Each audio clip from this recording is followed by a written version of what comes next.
ఓం శ్రీ అరుణాచలేశ్వరాయ నమో నమః. గిరి ప్రదక్షిణం గురించి మనం తెలుసుకుంటున్నాం.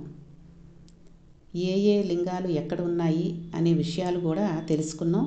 తర్వాత బహుబిల్వ వృక్షం కూడా ఉంటుంది, అక్కడ దర్శనం చేసుకోవాలి ఆది అన్నామలై దగ్గర అన్న విషయాన్ని కూడా తెలుసుకున్నాం. అయితే మనం ఒకవేళ గిరి ప్రదక్షిణం రాత్రిపూట చేస్తుంటే ఎంత అర్ధరాత్రి కానివ్వండి, ఎంత అర్ధరాత్రి మనం పెడుతున్నా సరే ఆ వెళ్ళే దారిలో అక్కడ 2 సమాధులు ఉంటాయి. అవి మహాభక్తులైన వారివి. అక్కడికి దగ్గరలో ఉన్న చోట ఒక వ్యక్తి తిరుగుతూ ఉంటాడు. మనం ఆయన్ని జాగ్రత్తగా గమనించి పిలిచి అడిగితే ఆయన ఒక పావలా కాసు కూడా తీసుకోరండి. అసలు అరుణాచలంలో ఏ గుళ్ళోనూ ఎక్కడా కూడా శిఖరం తిరుగుతున్న వైపు ఎక్కడా కూడా ఒక్కళ్ళు కూడా ఒక పైసా ఆశించరు. కాబట్టి అక్కడికున్న ఆయన్ని దగ్గరికి వెళ్ళి ఆయన్ని గనక అడిగితే ఆయన అరుణాచలం వైపు తిరిగి ఆ పంచశిఖరాల వైపు తిరిగి శంఖాన్ని పూరిస్తాడు. మనం అసలు అరుణాచలం వెళ్ళినప్పుడు అది విని తీరాలి, ఆ శంఖానాదాన్ని విని తీరాలి, అంతలా పూరిస్తాడు ఆయన. ఎప్పుడు గిరి ప్రదక్షిణం చేసినా ఆయన కోసం వెతుక్కుని ఆయన దగ్గర ఎప్పుడు శంఖాలు ఉంటూ ఉంటాయి. ఆయన్ని పిలిచి అయ్యా ఒక్కసారి శంఖం పూరించరా అని అడిగితే అసలు మనం ఏమైనా ఇస్తామా శంఖం పూరించినందుకు, ఏమిటి ఎందుకు అడుగుతున్నారు అని కూడా ఏమీ ఆలోచించాడు ఆయన. వెంటనే శంఖం పట్టుకొచ్చి అటు తిరిగి పూరిస్తాడు. రాత్రి వేళ ప్రదక్షిణం చేసినప్పుడు ఆ శంఖధ్వని వినబడుతుంటే ఆ శిఖరాల వంక చూస్తుంటే ఒక రకమైన గగురుపాటు కలుగుతుంది. అలా ఉంటుంది. అది మోక్షద్వారం అంటూ ఉంటారు, మునిద్వారం అని. అందులోంచి బయటకు వచ్చి చూడాలి, ఆ పంచశిఖరాలను అలా చూడాలి అంటారు. అయితే ఇంకా లింగాలలోకి వస్తే వాయువ్య లింగాన్ని దాటితే ఉత్తరలింగం, కుబేరలింగం అంటారు దాన్ని. అది కుబేరుడు పూజ చేసే స్థానం. ఆ స్థానాల యందు పూజ చేయడం వల్ల, దర్శనం చేయడం వల్ల వచ్చే ఫలితం ఏమిటంటే మనకు మహదాశీర్వచనం అని చేస్తారు. పూర్వ దిగ్భాగే ఇంద్రో దేవత ఇంద్ర ప్రసాదాత్ రాజ్యాభివర్ధ నమస్కృతే అని. పూర్వ దిక్కుకు ఇంద్రుడు అధిపతి, ఇది ఇంద్రలింగం. దాన్ని దర్శనం చేస్తే రాజ్యాభివృద్ధి అంటే ఉద్యోగం వృద్ధిలోకి వస్తుంది, చక్కగా సంతోషంగా ఉంటారు. పశ్చిమలింగాన్ని దర్శనం చేశారనుకోండి, పశ్చిమంలో ఉన్న వరుణలింగాన్ని దర్శనం చేసిన కారణం చేత పుత్ర పౌత్రాభివర్ధ నమస్కృతే, పుత్ర పౌత్రాభివృద్ధి కలుగుతుంది. ఉత్తర దిగున కుబేరలింగాన్ని దర్శనం చేస్తే అది కుబేరుడు పూజించే లింగం కాబట్టి ఐశ్వర్య సమృద్ధి. కుబేరలింగంలాగే ఉంటుంది. అది రోడ్డు మీద నుంచి లోపలకు కనబడుతూ ఉంటుంది. లోపలికి చేస్తే అబ్బో ఎంత దేదీప్యమానంగా ఉంటుందో ఆ శివలింగం. ప్రదక్షిణం చేసి అక్కడ అరుగుల్లాగా ఉంటాయి, పెద్ద పెద్ద అరుగులు ఉంటాయి. వాటి మీద కూర్చుని కాసేపు ఏదైనా దైవ సంకీర్తనం వినడము, ఏదైనా మంచి విషయాలు వినడము, కాసేపు భజన చేసుకోవడము, లేకపోతే అరుణాచలేశ్వరుడి నామం జపించుకోవడము చేసుకోవచ్చు. ఆ ఉత్తరలింగాన్ని కుబేరలింగాన్ని దాటి కొంచెం ముందుకు వస్తే అక్కడ రోడ్డు మళ్ళీ 2 కింద విడిపోతుంది. అక్కడ నుంచి మళ్ళీ జాగ్రత్తగా కొంచెం ముందుకు నడిచి పెడితే ఈశాన్యలింగం కనబడుతుంది. నిజంగా ఈశాన్యలింగమేనండి. అయితే ఇక్కడ మీరు వరుణలింగాన్ని దర్శనం చేత పుత్రపౌత్రాభివృద్ధి కలుగుతుంది అని అనుకున్నాం కదండి. పిల్లలు లేని వాళ్ళు, పిల్లలు కావాలనుకున్న వాళ్ళు తప్పకుండా అరుణాచలం వెళ్ళినప్పుడు వరుణలింగాన్ని దర్శనం చేసుకోండి. ఇక ఈశాన్యలింగం గురించి చెప్పాలంటే ఈశాన సర్వ విద్యానాం ఈశ్వర సర్వభూతానాం బ్రహ్మాధిపతి బ్రహ్మణోధిపతి బ్రహ్మ శివోమే అంతు సదా శివోం అని. ఆయనకి ఎప్పుడూ కోపం ఉండదు, కోపం నడిస్తాడంతే. ఎప్పుడైనా చూడండి, మన ఇంట్లో తండ్రికి ఎక్కువ కోపం ఉండదు. కోపం వచ్చిందంటే విపరీతమైన కోపం వస్తుంది, కానీ తల్లికే అస్తమాటు కోపం వస్తూ ఉంటుంది. చేయలేక ఈ పనులు ఆ పనులు అన్నీ వదిలేసి ఆయనకేమండి ఆఫీస్కి వెళ్ళిపోతాడు. పొద్దున్నే కాఫీ తాగేసి టిఫిన్ తినేసి ప్యాంట్ షర్ట్ వేసుకుని. ఈవిడ పిల్లల్ని సముదాయించాలి, ఇంట్లో వంట మళ్ళీ భర్త వచ్చేసరికి 2 రకాలు చేసి పెట్టాలి, ఇల్లంతా సర్దాలి. ఈ లోపల ఎవరైనా వస్తే వాళ్ళకి సమాధానం చెప్పాలి, పనమ్మాయి వస్తే ఆ అమ్మాయి అన్నీ చేసిందో లేదో చూసుకోవాలి. ఇన్ని పనుల మీద ఆవిడికి కోపం తొందరగా వస్తుంది. అయితే తండ్రికి కోపం రాదు. భార్య చెబితే చూడండి, పిల్లలు చదువుకోవట్లేదు, ఒకసారి మీరు చెప్పారనుకోండి, కొంచెం కోపంగా చెప్పినట్టు చెప్తే వాళ్ళు వింటారు, నా మాట వినట్లేదనంటే అప్పుడు కోపం నటిస్తాడు. కాబట్టి అలాగే ఈ తండ్రులందరికీ కూడా తండ్రి ఎవరండి? పరమేశ్వరుడు కదా. ఆయనకి కూడా కోపం ఉండదు, కోపం నటిస్తాడంతే ఎప్పుడైనా. అటువంటి సదాశివ స్థానం ఈశాన్యలింగం. దానికి కొంచెం కిందకు దిగాలి గుళ్ళోకి. అసలు నిజంగా ఆ లింగం చూడడానికండి 2 కళ్ళు సరిపోవు. ఎప్పుడూ కూడా మనస్సులో శివలింగాన్ని కనబడుతూ ఉంటే ఎంత పరవశించిపోతూ ఉంటామో మనం. ఈశాన్యలింగం మెట్లు దిగి చక్కగా ఆ మెట్ల మీద కూర్చున్నా సరే ఎదురుగుండా కనబడుతుంది. సాయంకాలం పూట ప్రదోష వేళలో కొంచెం సేపు తలుపు వేసేసి అలంకారం చేసి తలుపు తీశారు. అసలు అప్పుడు దర్శనం చేస్తే ఒళ్ళంతా పులకించిపోతుందనుకోండి, అలా ఉంటుంది ఈశాన్యలింగం. ఈశాన్యలింగం దర్శనం చేసి తిరిగి వచ్చేస్తే మళ్ళీ ఆగ్నేయం దగ్గరికి వెళ్ళేటప్పటికి కొంచెం సందులోకి వెళ్ళాలి. పైకి కనపడదు అక్కడ లింగం. శేషాద్రి స్వామి ఆశ్రమానికి ముందున్న చోట కుడిపక్కన సందులోకి వెడితే అగ్నిలింగం. ఆ అగ్నిలింగం దర్శనంతో మళ్ళీ రమణాశ్రమం దగ్గరికి వస్తే ప్రదక్షిణం పూర్తయిపోతుంది. ఈ ప్రదక్షిణ మార్గంలోనే వాయులింగం దాటుతున్నప్పుడు మనకు మాణిక్యవాచకర్ల మఠం కనబడుతుంది. ఆది అన్నామలై దేవాలయంలో ఇప్పటికీ శైవంలో నాయనార్ల ప్రముఖ స్థానం వహించిన మహాపురుషులు అప్పర్, మాణిక్యవాచకర్, జ్ఞాన సంబంధర్ ముగ్గురి మూర్తులు మనకి దేవాలయంలో కనపడుతూ ఉంటాయి. మాణిక్యవాచకర్ల మఠం అని ఒక మఠం. ఆ మఠంలోకి ఒకసారి వర్షం వస్తుంటే సూరినాగమ్మ గారు వెళ్ళి మరునాడు రమణను అడిగారు, అయ్యా ఆ మాణిక్యవాచకర్ల మఠం ఎందుకు వచ్చింది అని. అప్పుడు చెప్పారు భగవాన్ రమణులు. నాగమ్మ గారు ఈ విషయాన్ని రమణుల లేఖల్లో రాశారు. మాణిక్యవాచకర్లు మహానుభావుడు. ఆయన పుట్టుకతోనే గొప్ప శివభక్తి తత్పరుడు. ఆయన నిజాయితీని, మంచితనాన్ని, శివభక్తిని చూసి పాండ్యరాజు ఆయన్ని తన ఆస్థానంలో ప్రధానమంత్రిగా నియమించాడు. పైకి రాజ్యంలో కొలుగు చేస్తున్నారు కానీ ఆయన మనసంతా పరమ శివభక్తితో నిండిపోయి ఉండేది. అలా నిండిపోయి ఉన్న కారణం చేత ఒకానొకప్పుడు మహారాజు పిలిచి కొంత పైకమిచ్చి గుర్రాలు ఉన్న చోటు ఎక్కడుందో చూసి మంచి గుర్రాలు పట్టండి అన్నాడు. గుర్రాల కోసం వెళ్ళినట్టు ఉంటుంది, శివదర్శనం చేసినట్టు ఉంటుంది. యాత్ర చేసి సద్గురు పాదాలు పట్టుకోవచ్చు, ఎక్కడో దొరుకుతారు గురువుగారిని ఆయన బయలుదేరారు. అలా వెళ్ళి ఆయన ఒక క్షేత్రాన్ని చేరుకుని ఆ శివాలయంలోకి వెళుతున్నారు. అప్పుడు ఒక విచిత్రమైన విషయం జరిగింది. ఆ ఊళ్ళో ఉన్న పిల్లలందరూ ఉన్నారు అక్కడ. ఇక్కడ అకస్మాత్తుగా ఎక్కడి నుంచో ఒక పెద్ద ఆయన వచ్చాడు. ఆయన మాకు రోజూ పాఠాలు చెప్తూ ఉంటాడు. ఆయనేం కోరుకోడు. చిర్రాకు, గల్జేరు 2 గిల్లి వండి అన్నంలో కలిపి పెడితే తింటారు. ఆయనకి ఇంకేమీ అక్కర్లేదు. చిర్రాకు, గల్జేరు కాలవల పక్కన కూడా మొలుస్తాయి. అసలు ఆ మాటలు, ఆ మొక్కలు ఎవరైనా చూసామో లేదో కానీ అది బాగా ఆ మొక్కల గురించి తెలుసుకున్న వాళ్ళకే తెలుస్తాయి.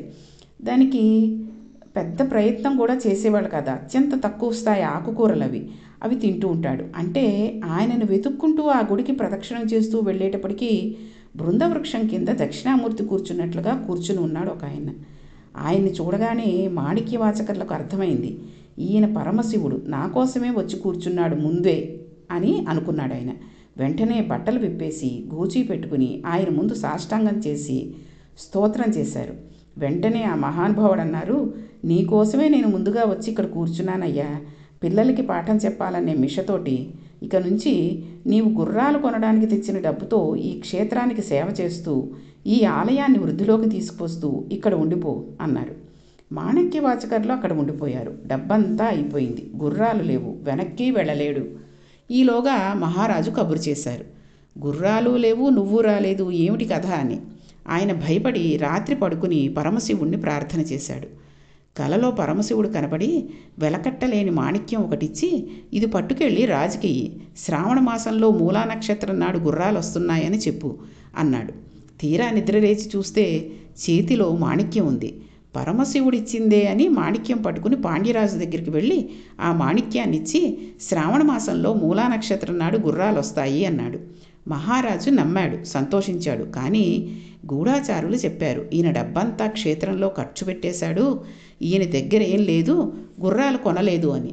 రాజుకి ఆగ్రహం వచ్చి మాణిక్యవాచకర్లను తీసుకెళ్లి కారాగారంలో పెట్టారు. నిజంగా శ్రావణ మాసంలో మూలా నక్షత్రంలో పరమశివుడే ఆ గుర్రాలు అమ్మేవాడి వేషంలో కొన్ని వందల గుర్రాలు తీసుకువచ్చి మాణిక్యవాచకర్లకు డబ్బిచ్చాడు, మాణిక్యవాచకులకు చూపించాడు.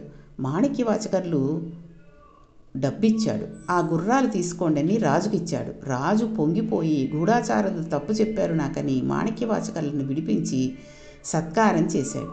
గుర్రాలన్నిటినీ తీసుకువెళ్ళి అశ్వశాలలో కట్టాడు. అవి రాత్రి క్రూరముగాలైపోయి ఉన్న ఏనుగుల్ని గుర్రాల్ని కూడా తినేసి పారిపోయాయి.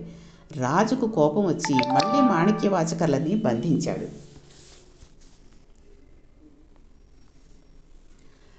ఇప్పుడు వైదేహి నది పొంగి ప్రవహించి మదురై నగరం మీద పడింది.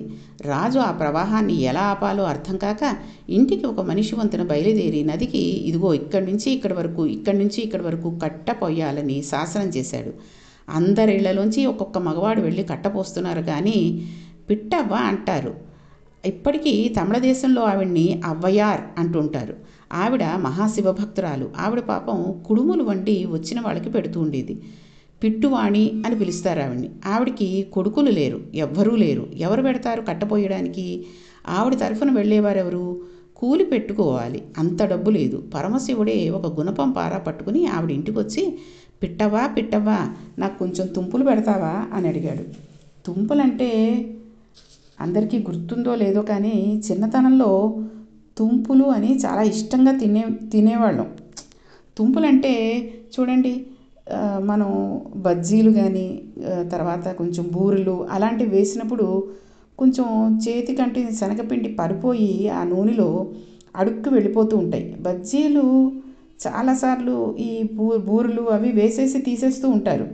అవి మాత్రం నూనెలో అలాగే ఉండి ఎర్రగా వేగి చాలా బాగుంటాయి. వాటిని తుంపులు అంటారు. అవి చిల్లులుగా ఉండే గరిటె తీసుకుని అన్నీ ఒడ్డుకు ఆ గరిటలోకి తీసుకుని నూనె కిందకు పోయేంత వరకు ఉంచి ఒక పళ్ళెంలోకి వేస్తూ ఉంటారు. పళ్ళెంలో వేస్తే అవి చూడండి, చేసిన బజ్జీలు బూరెలు వీటికంటే కూడా తుంపులు చాలా ఇష్టంగా ఉంటుంటాయి. ఒక్కొక్కటి నోట్లో వేసుకుని కరకరా తినేస్తూ ఉంటే చాలా బాగుంటాయి. అది నిజంగా ఎవరైనా తిన్నవాళ్ళు ఉంటే వాళ్ళకి గుర్తొస్తే ఆ రుచి తెలుస్తుంది. కాబట్టి అలా తుంపులు వస్తాయి ఆ కుడుములు వేసినప్పుడు. ఆ తుంపులు పెట్టవమ్మా, నాకు కుడుములు అక్కర్లేదు అన్నాడు. తుంపులంటే అక్కర్లేనివి, పనికి మాలినవి అని అర్థం. కుడుములంటే అమ్ముకుంటే డబ్బు వస్తుంది. ఆ తుంపులు పెట్టమన్నాడు. ఇంత రాత్రి వేళ తుంపులు ఎక్కడ ఉంటాయిరా నాయనా, కుడుములే పెడతానులే అని ఆవిడ కుడుములు వేసింది. ఒక్కటి కుడుము రాలేదు. కుడుములంటే పునుకులు అనుకోండి. కుడుములంటే ఉండ్రాళ్ళు కాదు, పునుకులని పెసరపప్పుతోటి ఉల్లిపాయలు పచ్చిమిరపకాయలు కొత్తిమీర అవి వేసి చేస్తూ ఉంటారు. మనకి తేలిగ్గా అరవడానికి అర్థం అవడానికి పునుకులు అంటే తెలుస్తుంది కాబట్టి చెప్తూ ఉంటాం. అయితే అక్కడ ఒక్కటి పునుకు రాలేదు, అన్నీ తుంపులైపోయాయి. అది శివవాక్కు. ఆ తుంపులే పెట్టింది. కాసిన తుంపులు తిన్నాడు, కాసిన తుంపులు మూట కట్టుకున్నాడు. వైదేహి నదికి నీ తరఫున కట్టపోసొస్తానని బయలుదేరాడు. వెళ్ళినవాడు కట్టపోయడం మానేసి ఆ ఒడ్డున పడుకుని పెద్ద పెద్దగా పాటలు పాడుతూ మిగిలిన వాళ్ళ పనులు పాడు చేస్తున్నాడు. మహారాజు గుర్రం ఎక్కి అందరూ కట్టపోస్తున్నారో లేదో చూడ్డానికి వచ్చాడు. ఈయనొక్కడే పని చేయడం లేదు. ఇతను పనెందుకు చేయడం లేదు? నన్ను చూసి కూడా లేవలేదు, పడుకుని పాటలు పాడుతున్నాడేమిటని అడిగారు.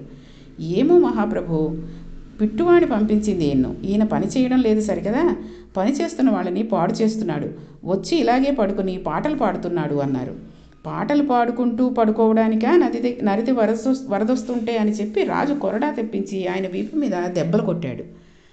ఆయన వీపు మీద కొరడాతో కొట్టగానే రాజు వీపు మీద రాజ్యంలో ఉన్న జంతువులు, పక్షులు, బల్లులు, కుక్కలు, పిల్లలు వీపుల మీద వాతలు పడ్డాయి.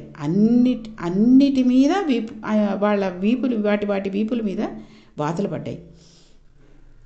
అమ్మ బాబోయ్, ఇదేదో ఆశ్చర్యంగా ఉంది, ఈయన కొడితే నా వీపు మీద బాధపడి మండిపోతుందని రాజుగారు ఆశ్చర్యపోయి ఆయన కాళ్ళ మీద పడ్డారు. అప్పుడు పరమశివుడు, నేను ఈశ్వరుణ్ణి, నాకు పరమభక్తుడైన మాణిక్యవాచకర్లను ఇబ్బంది పెట్టావు, అందుకని నీకు బుద్ధి రావడానికి ఇంత కథ నడిపించవలసి వచ్చింది. వెళ్ళి మాణిక్యవాచకర్ కాళ్ళ మీద పడి ఆయన్ని విడిపించు అన్నాడు. మరి మీరు పిట్టువాణి వసువున ఎందుకు వచ్చారని అడిగాడు. ఆమె మహాభక్తురాలు, ఆమెకు కొడుకులు లేరు కాబట్టి ఆమె పనుపున కూలి చేయడానికి నేను వచ్చానన్నాడు. ఏమి శివానుగ్రహం చూడండి. ముందు పిట్టువాణిని చూడాలనుకుని రాజు గబగబా గుర్రం మీద పరిగెత్తాడు. పరమశివుడు అంతర్ధానమయ్యాడు. తీరా ఆయన పిట్టువాణి ఇంటికి వెళ్ళేటప్పటికీ ఆవిడ కైలాసానికి వెళ్ళిపోతోంది బొందితో.